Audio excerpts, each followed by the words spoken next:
say. Okay. And this is the annual meeting of Berkshire Hathaway. It doesn't look like an annual meeting. It doesn't feel exactly like an annual meeting, and it particularly doesn't feel like an annual meeting because my partner of 60 years, Charlie Munger, is not sitting up here, and I think most of the people that come to our meeting really come to listen to Charlie. But I want to assure you, Charlie at 96 is in fine shape. His mind is as good as ever, his voice is as strong as ever, but it just didn't seem like a good idea to have him make the trip to Omaha for this meeting. Charlie is really taking to this new life. He's added Zoom to his repertoire, so he has meetings every day with various people, and he's just skipped right by me technologically, but that really isn't such a huge achievement. It's more like, kind of like stepping over a peanut or something. But nevertheless, I want you to assure you, Charlie is in fine shape, and he'll be back next year, and we'll try to have everything in the show that we normally have next year. Ajit Jain also, who is the vice chairman in charge of insurance, is safely in New York, and again, it just did not seem worthwhile for him to travel to Omaha for this meeting. But on my left, we do have Greg Abel, and Greg is the vice chairman in charge of all operations except insurance. So Greg manages a business that has more than $150 billion in revenues and crosses across dozens of industries and has more than 300,000 employees. And he's been at that job a couple of years, and frankly, I don't know what I'd be doing today if I didn't have Ajit and Greg handling the duties that I was doing only about a quarter as well a couple of years ago. So I owe a lot of thanks to Greg, and you'll get exposed to him more as this meeting goes along. The meeting will be divided into 4 parts. In a moment or two, I will talk, give sort of a monologue with slides. I've never really used slides before. I've taught college classes intermittently, but pretty steadily from age 21 to age 88, and I never recall using a single slide. But who says you can't teach an old dog new tricks? So we'll see whether you can or not. And I've got a number of slides, and I would like you to take you through those in the first section, which will start in just a minute, and then we'll move on to a brief recap of Berkshire's first quarter results. Now, we put those up in the 10Q, which was posted on the internet on BerkshireHathaway.com this morning, and there's lots and lots of detail in there, so I'm not going to go through that. I'll point out 1 or 2 things that may be of interest to you, and actually I'll talk a little bit about what we did in April, which is something that is new to Berkshire to be that current, but I'll give you that. Then we'll have the formal meeting, which will take maybe 15 or 20 minutes.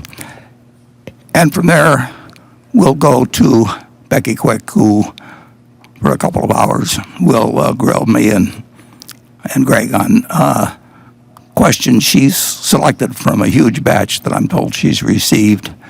They went to Carol Loomis and Andrew Ross Sorkin, as well as to Becky, but to simplify things, we've consolidated all those questions that Becky will ask, and like I say, we'll go for a couple of hours, and there's no specified cutoff time at present. We'll just see how things develop.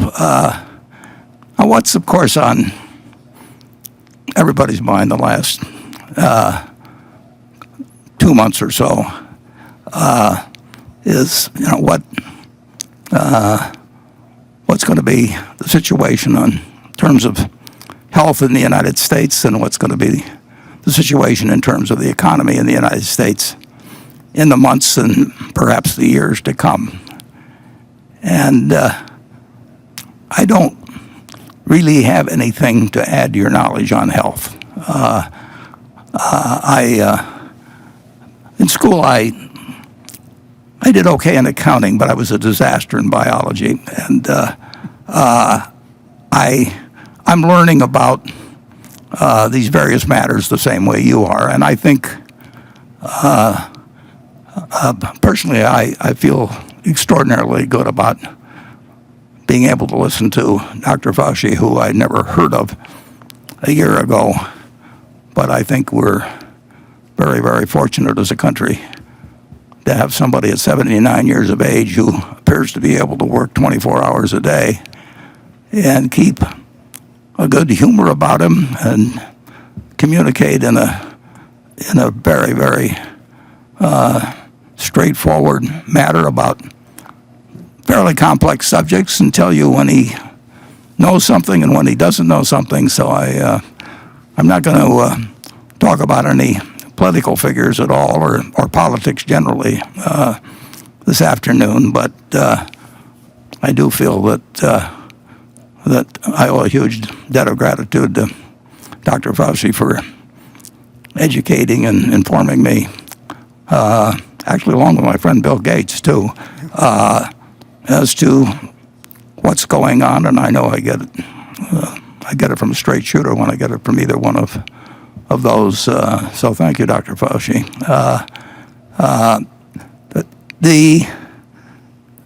When this hit us, and as I sit here in this auditorium with 17 or 18,000 empty seats, the last time I was here, it was absolutely packed.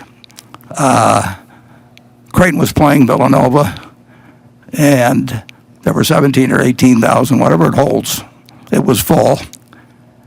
And there wasn't one person in that crowd, this was in January, there wasn't one person in that crowd that didn't think that March Madness wasn't going to occur. I mean, it's been a flip of the switch in a huge way in terms of national behavior, the national psyche. It's dramatic. And when we started on this journey, which we didn't ask for, it seemed to me there was an extraordinary wide variety of possibilities on both the health side and on the economic side. I mean, it was, there was DEFCON 5 on one side and DEFCON 1 on the other side, and nobody really knows, of course, all the possibilities that there are, and they don't know what probability factor to stick on them. But in this particular situation, it did seem to me that there was an extraordinary range of things that could happen on the health side, and an extraordinary range in terms of the economy. And of course, they intersect and affect each other, so they're bouncing off each other as you go along. And I would say again, I don't know anything you don't know about health matters, but I do think the range of possibilities has narrowed down somewhat in that respect. We know we're not getting a best case, and we know we're not getting a worst case. The possibility initially of the virus was hard to evaluate, and it's still hard to evaluate. There's a lot of things we've learned about it, and a lot of things we know we don't know, but at least we know what we don't know, and some very smart people are working on it, and we're learning as we go along. But the virus obviously has been very transmissible, but on the good side, and it's not that good, but it is not as lethal as it might have been. We had a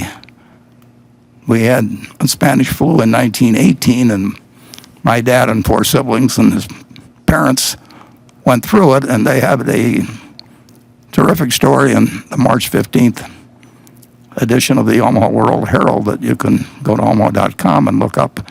It's also on the first page, I believe, of Google if you put in Spanish flu Omaha.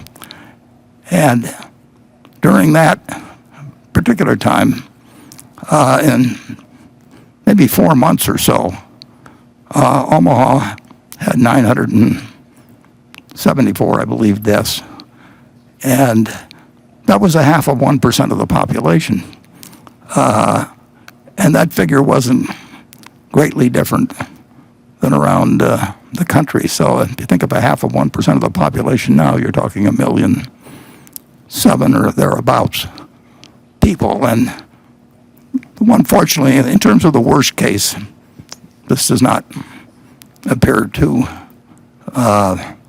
in fact, I think you can almost rule it out, it being as lethal as the Spanish flu was, but it's very, very transmissible. And of course, we have the problem, we don't know the denominator in terms of exactly how lethal it is, because we don't know how many people have had it and didn't know they had it. But in any event, the range of probabilities on health have narrowed down somewhat. I would say the range of probabilities or possibilities and on the economic side are still extraordinarily wide. We do not know exactly what happens when you voluntarily shut down a substantial portion of your society. In 2008 and 9, our economic train went off the tracks. And there were some reasons why the roadbed was weak in terms of the banks and all of that sort of thing. But the train went. This time we just pulled the train off the tracks and put it on a siding. And I don't really know of any parallel in terms of a very, very, well, the most important country in the world, most productive, huge population, in effect, sidelining its economy and its workforce, and obviously and unavoidably creating a huge amount of anxiety and changing people's psyche and causing them to somewhat lose their bearings in many cases, understandably. This is quite an experiment, and we may know the answer to most of the questions reasonably soon, but we may not know the answers to some very important questions for many years. So it still has this enormous range of possibilities. But even facing that, I would like to talk to you about the economic future of the country, because I remain convinced, as I was convinced of this in World War II. I was convinced of it during the Cuban Missile Crisis, 9/11, the financial crisis, that nothing can basically stop America. And we've faced great problems in the past. We haven't faced this exact problem. In fact, we haven't really faced anything that even quite resembles this problem. But we faced tougher problems, and the American miracle, the American magic, has always prevailed, and it will do so again. And I would like to take you through a little history to essentially make my case that if you were to pick one time to be born and one place to be born, and you didn't know what your sex was going to be, you didn't know what your intelligence would be. You didn't know what your special talents or special deficiencies would be. That if you could do that one time, you would not pick 1720, you would not pick 1820, you would not pick 1920.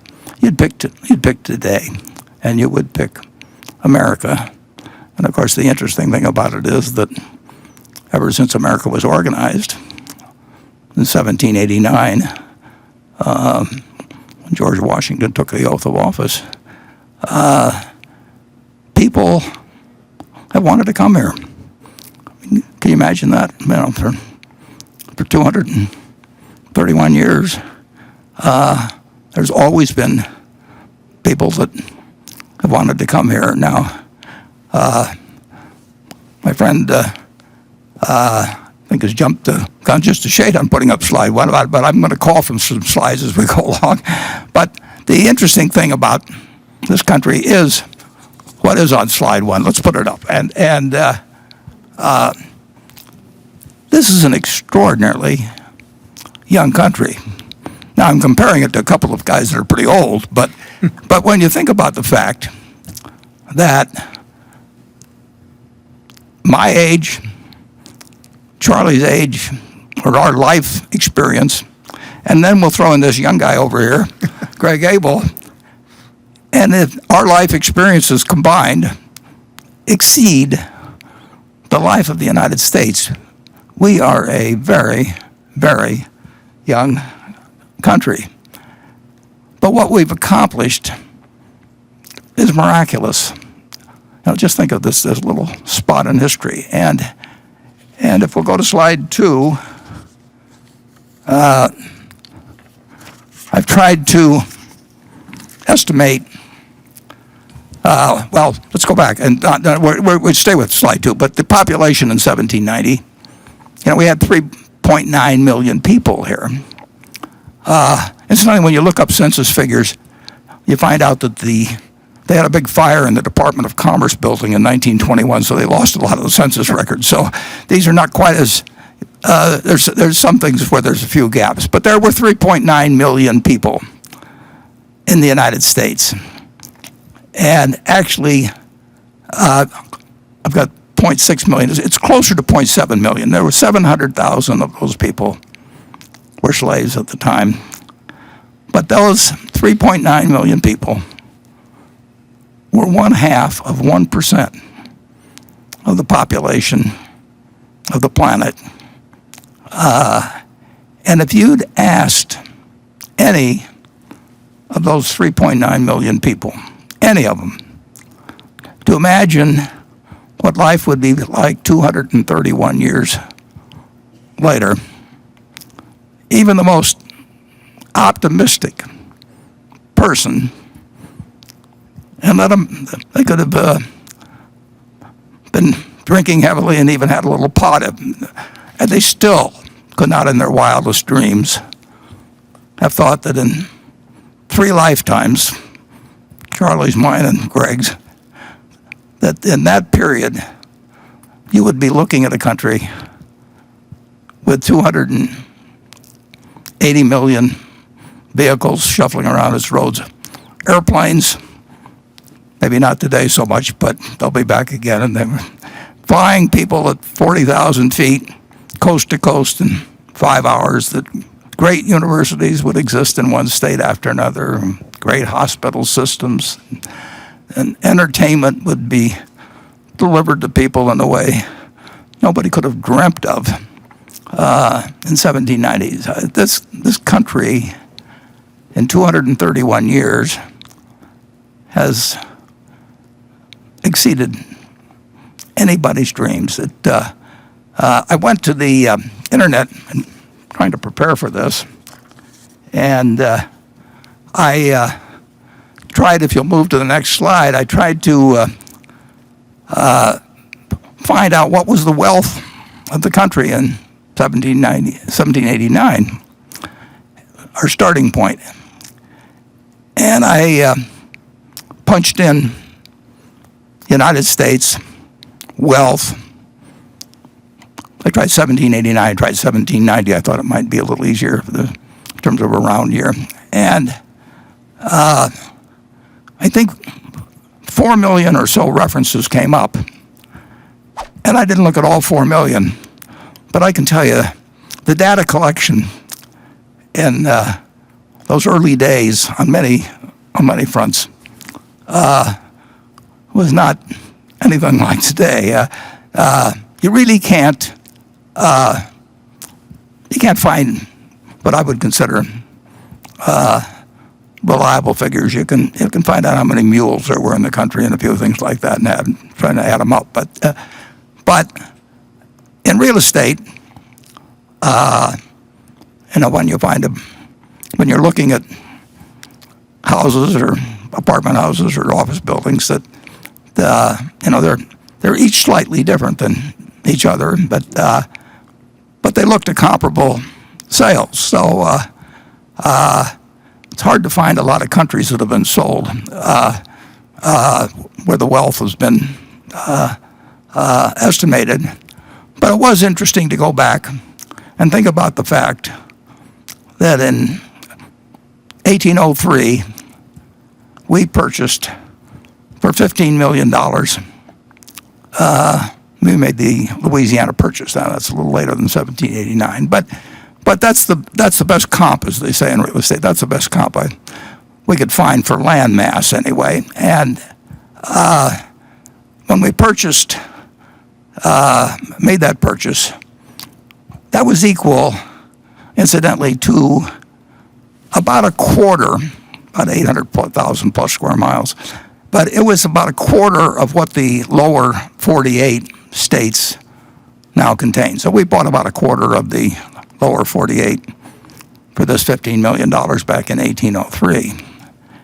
And if you live in Texas and your grandfather is close to dying, and he calls the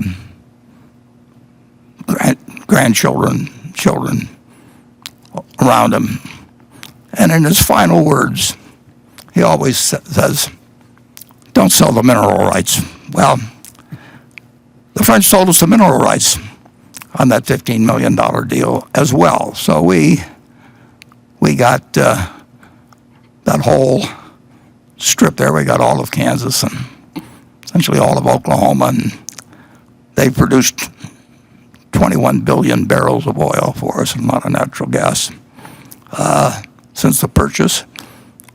One of the sidelights is that we paid our $15 million for the Louisiana Purchase. We paid $3 million of it, 20% of it. We paid with 200,000 ounces of gold, valued at $15 an ounce, and that $3 million that the French took. And we got South Dakota as part of the Louisiana Purchase, and the Home State mine up there, before it closed, produced well over 40 million ounces of gold, and 40 million ounces of gold, and comes to about $60 billion worth. And like I say, 200,000 ounces took care of 20% of our purchase price. So the Louisiana Purchase was a bargain, but it's what the going price was for 800,000 square miles, I guess, at the time, and 3 cents an acre. And so I decided, by playing around with various numbers such as that it, as a reasonable estimate of the worth of the country in 1789, $1 billion was not a crazy figure. Now, if I'd been an academician or something, I would have put $1,107,400,000 or something like that, or I would have made it look respectable. But it's a wild guess. But it's not a crazy figure. So what has happened? Let's move on to the next slide. To the wealth of the country since then. And here we have some figures that come out pretty regularly. Well, they do come out regularly, where the Federal Reserve estimates the net household worth people in the United States, all the households in the United States.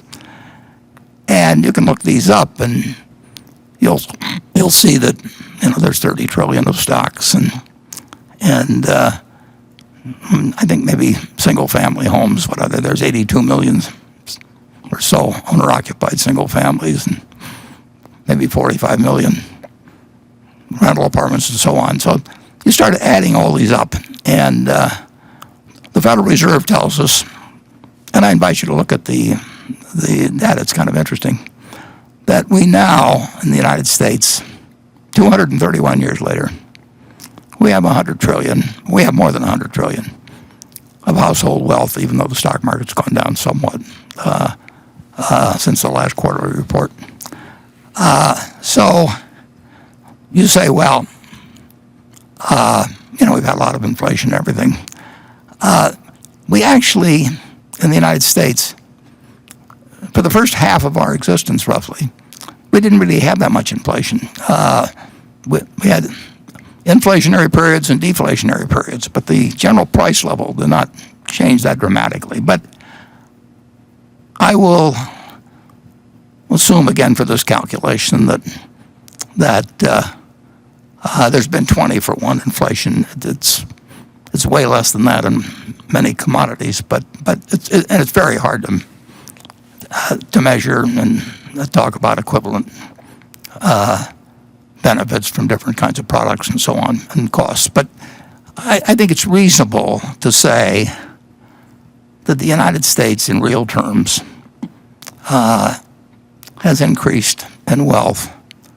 That's something in the area of 5,000 for one, which is really, it's mind-blowing.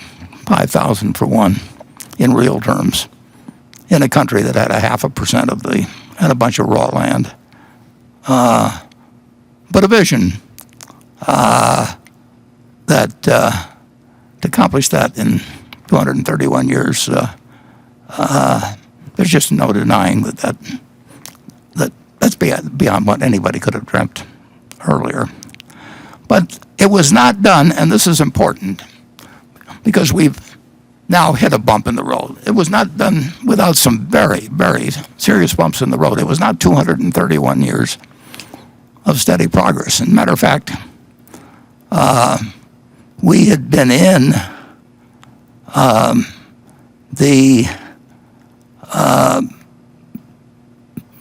in this birth of this country, we'd been into it 72 years. And if we go to the next slide,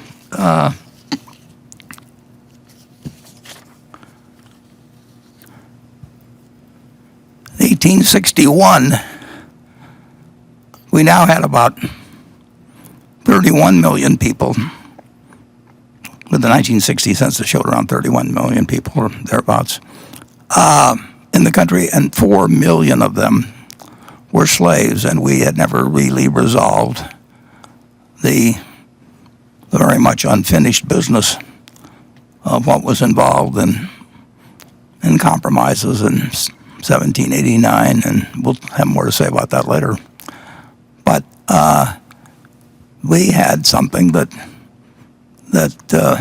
not too many countries experience, and if you told people in 1789 that in 72 years you were going to have a division that caused the President of the United States at Gettysburg to say that testing whether that nation or any nation so conceived and dedicated can long endure.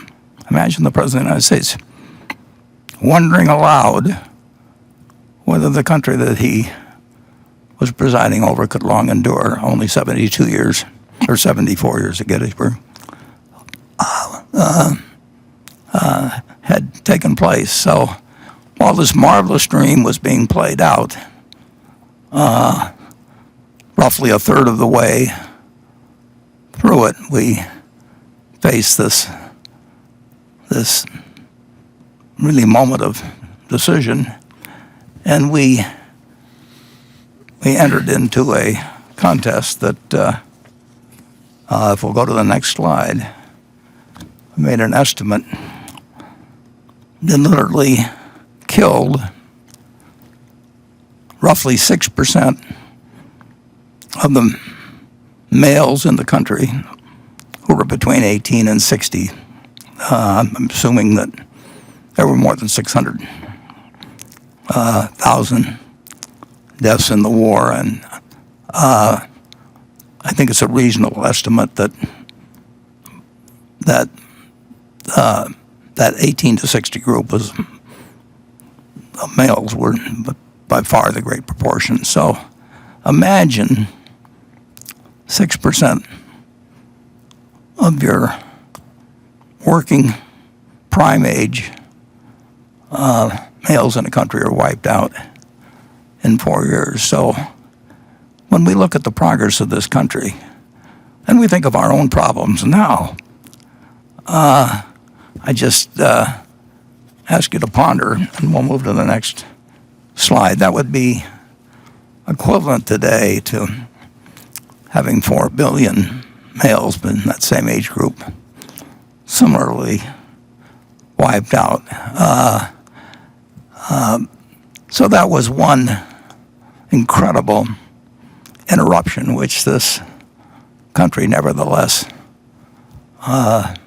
worked through while compiling this American dream that is one of the wonders of the world, perhaps the wonder of the world in many senses. So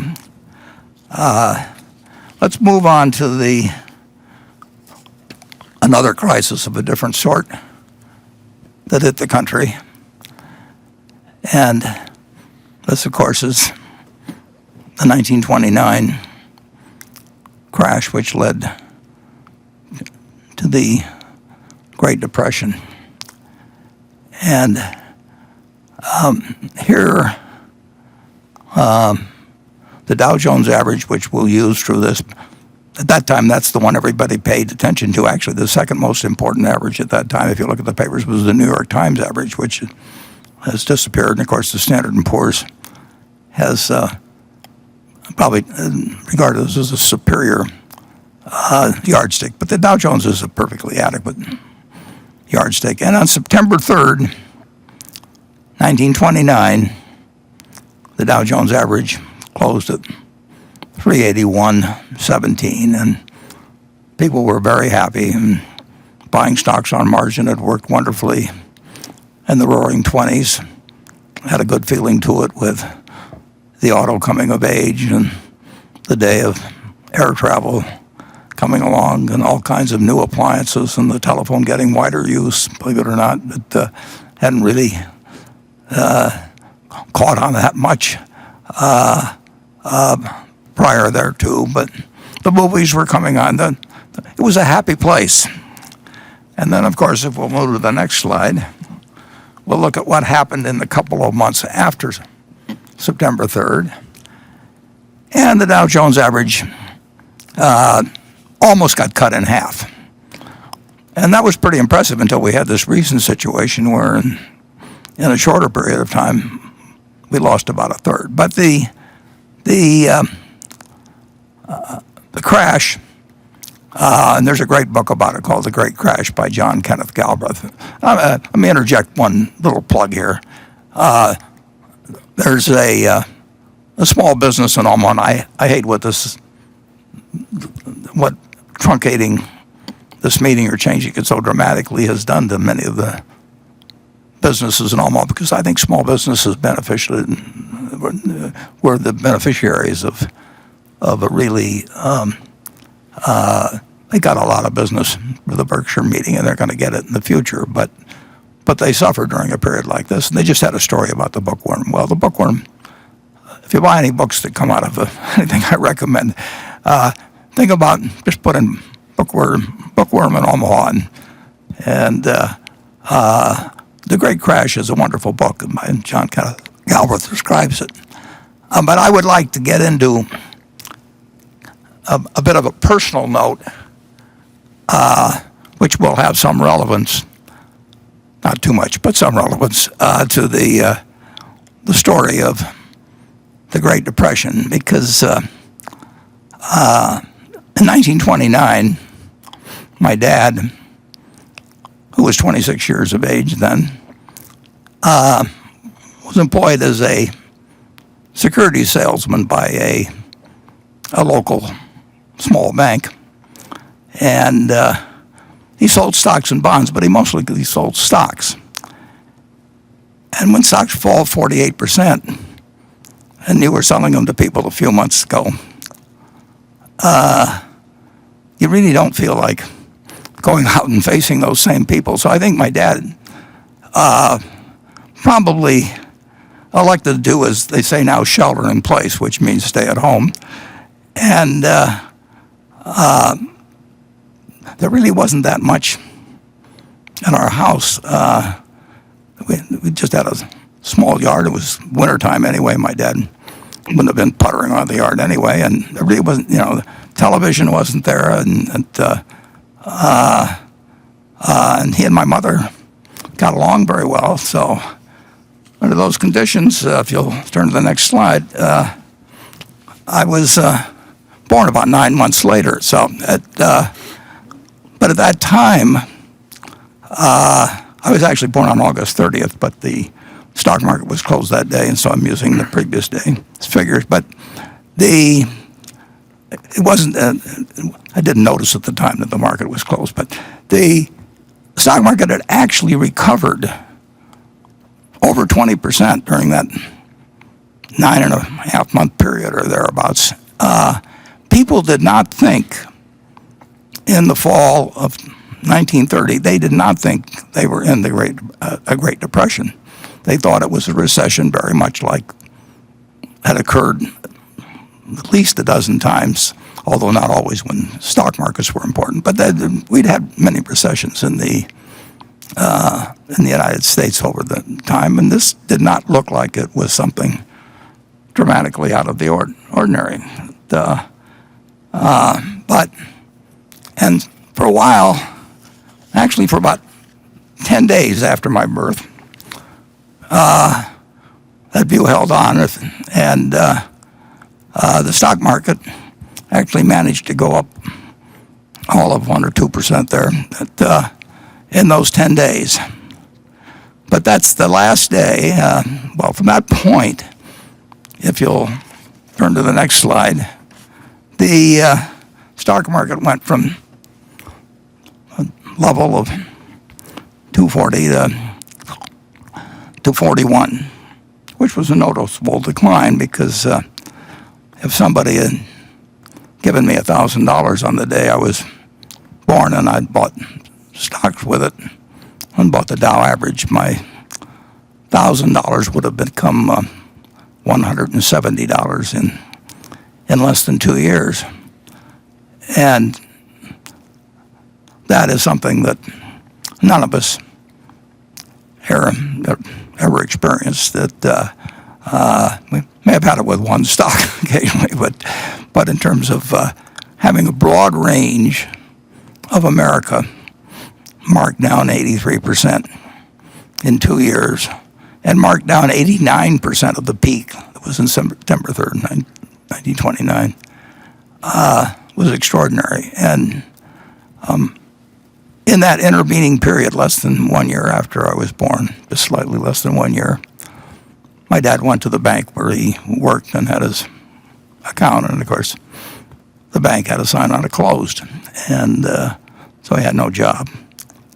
And he had 2 kids at that point, and his father had a grocery store, but Charlie and I both worked for my grandfather. Charlie worked there in 1940. I worked there in 1941, so we didn't know each other. But my grandfather said to my father that, don't worry about your groceries, Howard. He says, I'll just let your bill run. That was my grandfather. Not exactly.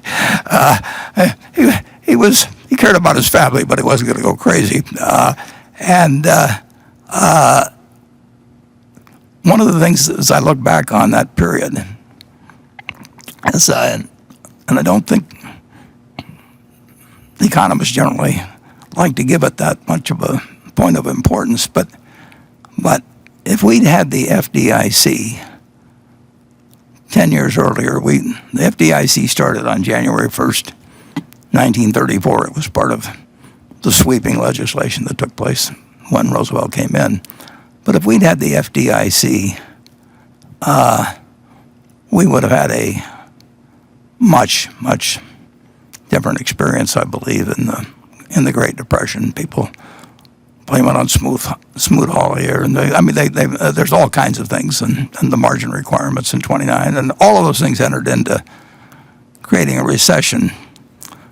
But if you have over 4,000 banks fail, that's 4,000 local experiences where people save and save and save and put their money away, and then someday they reach for it and it's gone. And that happens, in all 48 states, and it happens to your neighbors, and it happens to your relatives. It has to have an effect on the psyche that's incredible. So one very, very, very good thing that came out of the Depression, in my view, is the FDIC, and it would have been a somewhat different world, I'm sure, if the bank failures hadn't just rolled across this country, and with people that thought that they were savers found out that they had nothing when they went there, and there was a sign that said closed. Incidentally, the FDIC, I think very few people know this, but or at least they don't appreciate it, but the FDIC has not cost the American taxpayer a dime. I mean, its expenses have been paid, its losses have been paid, all through assessments on banks. It's been a mutual insurance company of the banks, backed by the federal government and associated with the federal government. But now it holds $100 billion, and that consists of premiums that were paid in and investment income on the premiums, less the expenses and paying of all the losses. And think of the incredible amount of peace of mind that's given to people that were not similarly situated in when the Great Depression hit. So the Great Depression went on, and it lasted a very long time, but it lasted a lot longer in the minds of people than it did actually in its effects. World War II came along, and on sort of an involuntary manner, we adopted Keynesianism. We started running fiscal deficits, of course, that were absolutely huge, and took our debt up to a percentage of GDP, which we've never reached, had never reached before, and never have reached since. So we had an enormous economic recovery, but the minds of people had been so scarred, the memories. Parents told their children. 1929 became a symbol in people's minds. I mean, if you said 1929, it was like saying 1776 or 1492. I mean, everybody knew exactly what you were talking about, and it affected stock prices in a rather remarkable way, to the point, if you'll change to the next slide, it was January 4th of 1951 that the kid who was born on August 30th in 1930 had finished college before the stock market got back to where it was at that earlier time. So take the years from 1930, or 1929, really, to 1951, or take the year from my birth, 20 years, And bear in mind that, the country was only 140 years old when this started. That's 20 years out of this amazing 231-year lifetime of our country that was flat out, a time for a long time of no economic growth and no feeling by people in terms about the wealth of the country, about what the American economy was worth, what all these corporations that were doing far, far, far better than they were long ago. But it took all of that time to restore in the market a price level that was equal to what it was when I was born 20 years earlier. So if you think about the fact that we're enduring a few months, and we'll endure many more months, but and we don't know how it comes out. And people in the 30s didn't know how it was going to come out, but they endured, persevered, prospered, and the American miracle continued. But it's interesting in that I actually don't have a slide for the next one, because last night I was thinking, after all the slides had been prepared, I was actually thinking about this a little bit, and I remembered that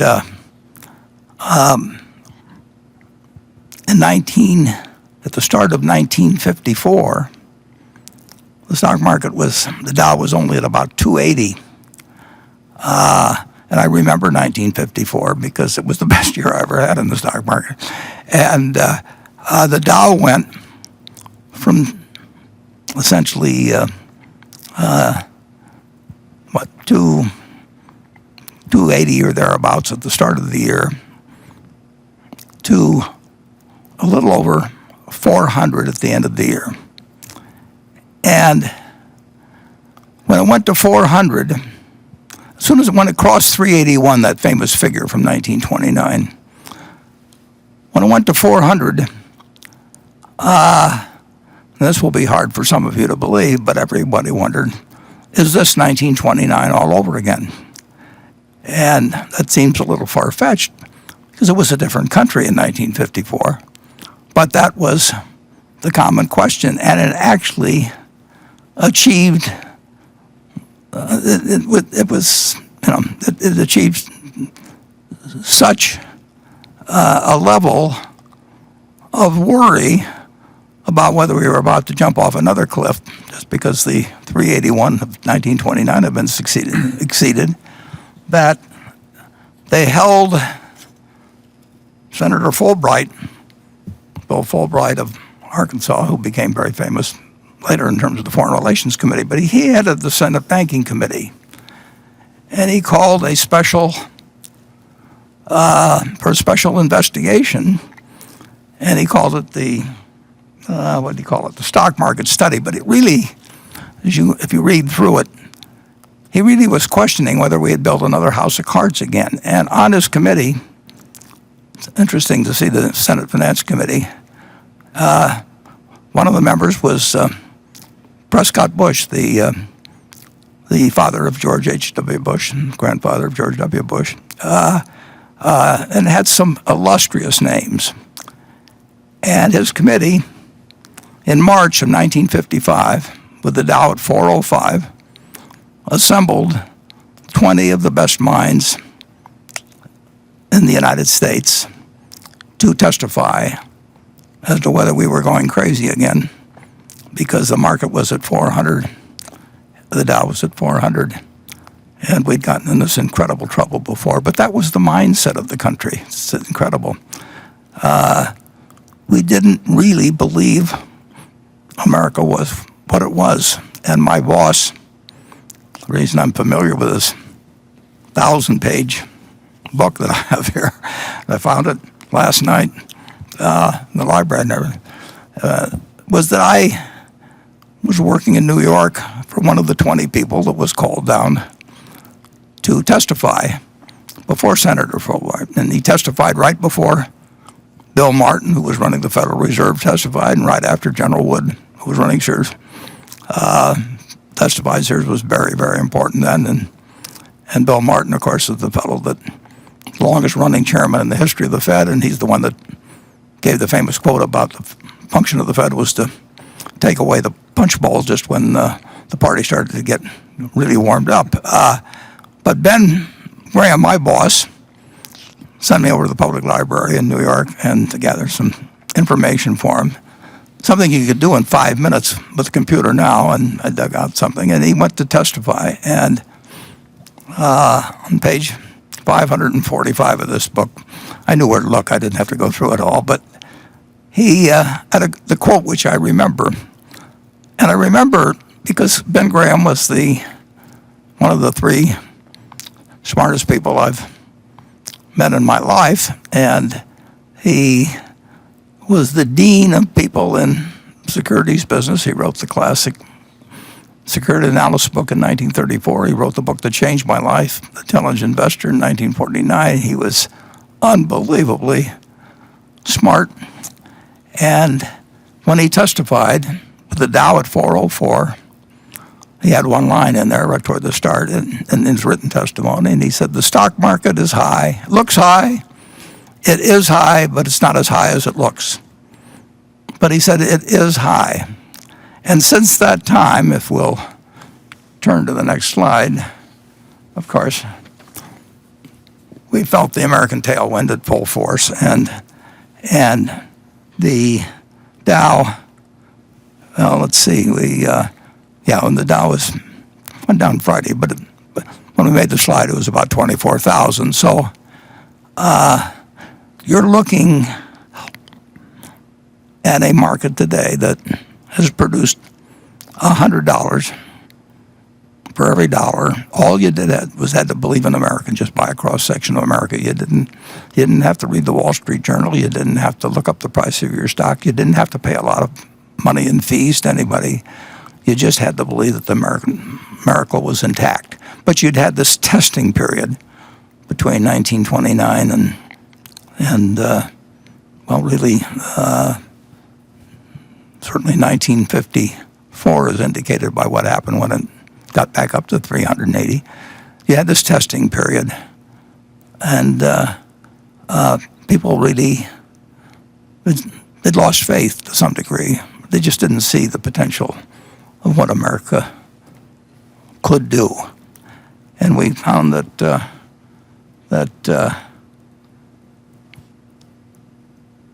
nothing can stop America when you get right down to it. And it's been true all along. It may have been interrupted with the scariest of scenarios when you had a war with one group of states fighting another group of states. And it may have been tested again in the Great Depression, and it may be tested now to some degree. But in the end, the answer is never bet against America. And that, in my view, is as true today as it was in 1789, and even was true during the Civil War and the depths of the Depression. Now, I'm now about to say something that and don't change the slide yet, but I'm now about to say something that some of you will be tempted to argue with me about, but I would make the case that we are imperfect in a great many ways, but I would say, and if you'll put up the next slide, that we are now a better country as well as an incredibly more wealthy country than we were in 1789. We're far, far, far from what we should be, will be, but we have gone dramatically in the right direction. It's interesting. We said in 1776, we said we hold these truths to be self-evident, that all men are created equal, endowed by their creative with certain unalienable rights. Among these are life, liberty, and pursuit of happiness.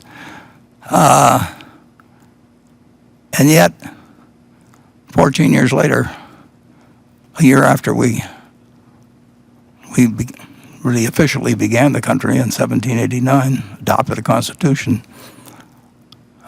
we found that more than 15% of the people in the country were slaves. And we wrestled with that. But when you say the word self-evident, that sort of sounds like you're saying any damn fool can recognize that. And you certainly say, you can argue maybe a little bit about life and the pursuit of happiness, but I don't see how in the world anybody can reconcile liberty with the idea that 15% of the population was enslaved. And it took us a long time to at least partially correct that. The economy took a civil war. It took losing 6% of those people, that males that were between 18 and 60 years of age. But we've moved in the right direction. We've got a long ways to go, but we've moved in the right direction now. In addition, going back again to that 1776 statement that all men are created equal and endowed by their creator, etc. I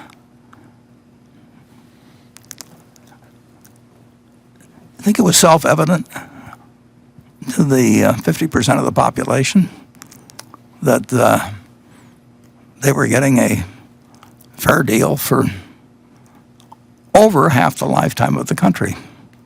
It took 131 years of our country's 231 years. It took 131 years until women were guaranteed the right to vote for our country's leaders. And then what's even more remarkable is that after we adopted the 19th Amendment in 1920, it took 61 more years until a woman was allowed to join those 8 males on the Supreme Court. I grew up thinking that the Supreme Court, must have been said it had to be 9 men, but it 61 years, so it took 192 years before Sandra Day O'Connor was appointed to the court.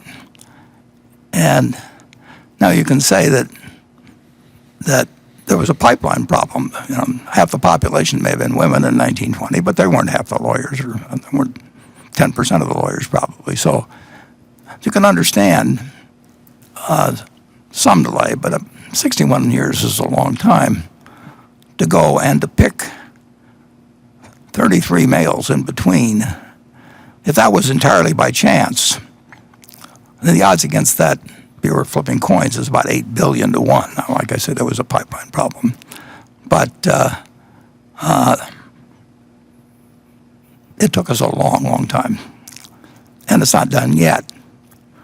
But I think it does give meaning to the fact that we are a better society with a lot of room to go. But we are a better society than existed in 1789. When you go to Colonial Williamsburg, you have that. I've been there a couple of times. As a matter of fact, I watched the debate between Jimmy Carter and Gerald Ford there in 1976,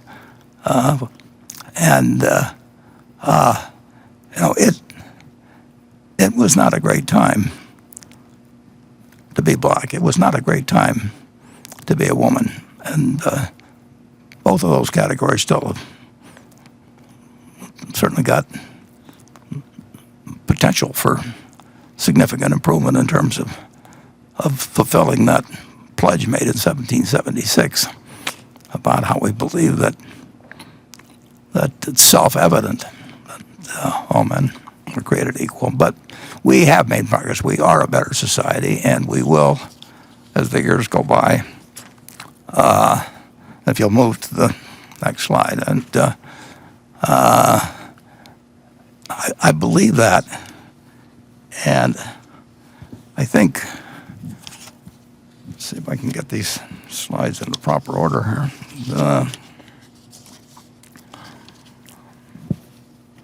I believe that when you get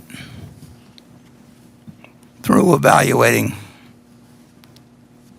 all of the qualitative facts, what we have done toward meeting the aspirations of what we wrote in 1776. What we wrote in 1776 wasn't a fact, but it was an aspirational document, and we have worked toward those aspirations, and we have a long way to go. But I'll repeat, if you'll move to the next slide, that never, never bet against America. Now, let's move on now to a much broader subject, what I don't know. And I don't know, and perhaps with a bias, I don't believe anybody knows what the market is going to do tomorrow, next week, next month, next year. I know America is going to move forward over time, but I don't know for sure. And we learned this on September 10th, 2001, and we learned it a few months ago in terms of the virus. Anything can happen in terms of markets. And if you can bet on America, but you have to be careful about how you bet, because simply because markets can do anything. On October, whatever it was, in 1987, October 11th, I believe, Monday, markets went down 22% in one day. In 1914, they closed the stock market for about 4 months.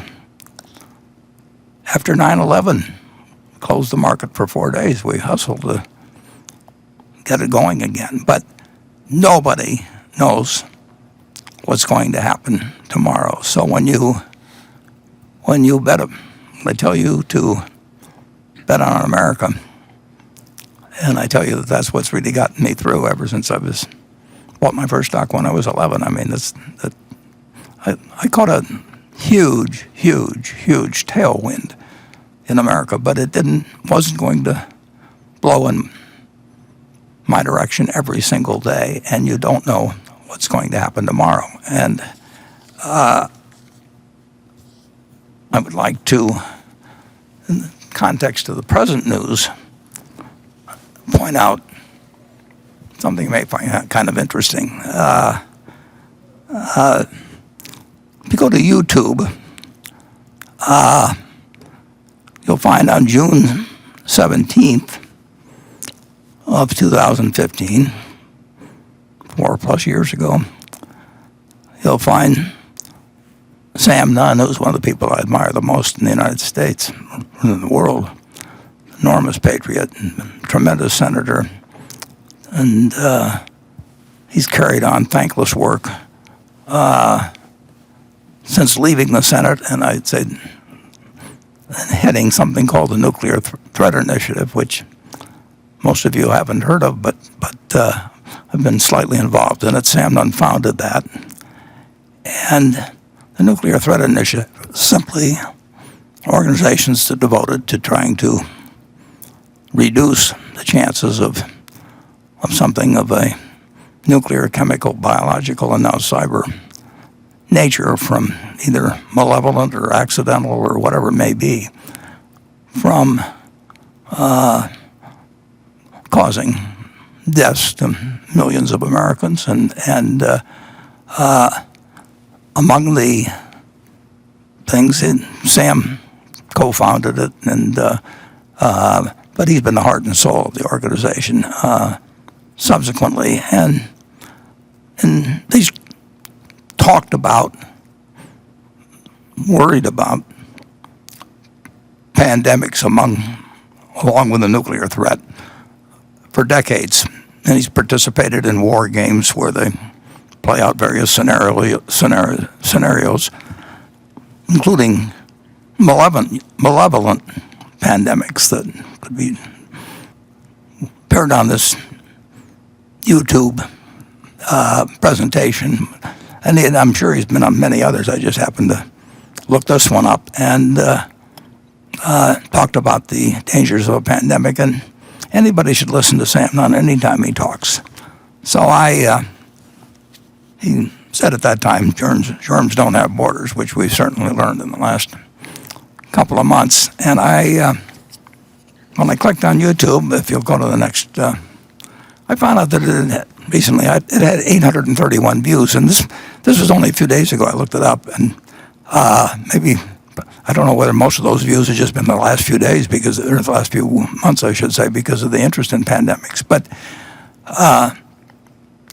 it is hard to think about things that haven't happened yet, and so we can experience, when